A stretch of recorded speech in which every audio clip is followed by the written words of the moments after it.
ಚುನಾವಣೆಯಲ್ಲಿ ನಿಮ್ಮ ಬೆನ್ನೆಲುಬಾಗಿ ಪ್ರಚಾರ ಮಾಡಿದ್ರು. ಈಗ ನೀವು ಒಂದು ನ್ಯಾಷನಲೈಸ್ ಪಾರ್ಟಿಯನ್ನು ಸೇರ್ಕೊಂಡಿದ್ದೀರಿ, ರಾಜಕೀಯ ಪಕ್ಷವನ್ನು ಸೇರ್ಕೊಂಡಿದ್ದೀರಿ. ಇನ್ನು ಮುಂದೆ ಅವ್ರ ಸಪೋರ್ಟ್ ಯಾವ ರೀತಿಯಾಗಿರುತ್ತೆ ನೋಡಿ, ಇದೆಲ್ಲ ಈಗ ಸದ್ಯದ ಪರಿಸ್ಥಿತಿಯಲ್ಲಿ ಅಪ್ರಸ್ತುತ ಅಂತ ನಾನು ಅಂದ್ಕೊಂಡಿದ್ದೀನಿ.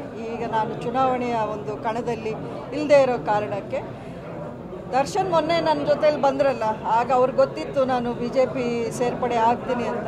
ದರ್ಶನ್ಗೆ ಪಕ್ಷ ಮುಖ್ಯ ಅಲ್ಲ, ನಮ್ಮ ಜೊತೆಯಲ್ಲಿ ಅಭಿಮಾನದಿಂದ ಮನೆಯ ಮಗನಾಗೆ ಅವರು ಬರೋದು. ಸೊ ಹಾಗಾಗಿ ಪಕ್ಷ ಬಿಟ್ಟು ಅವರು ನಮ್ಮ ಜೊತೆಯಲ್ಲಿ ಯಾವತ್ತೂ ಇರ್ತಾರೆ.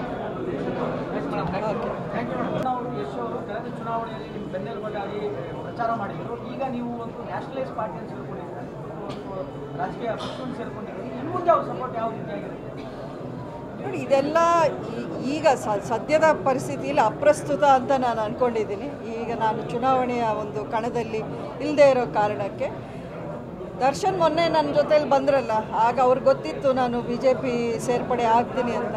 ದರ್ಶನ್ಗೆ ಪಕ್ಷ ಮುಖ್ಯ ಅಲ್ಲ, ನಮ್ಮ ಜೊತೆಯಲ್ಲಿ ಅಭಿಮಾನದಿಂದ ಮನೆಯ ಮಗನಾಗೆ ಅವರು ಬರೋದು. ಸೊ ಹಾಗಾಗಿ ಪಕ್ಷ ಬಿಟ್ಟು ಅವರು ನಮ್ಮ ಜೊತೆಯಲ್ಲಿ ಯಾವತ್ತೂ ಇರ್ತಾರೆ.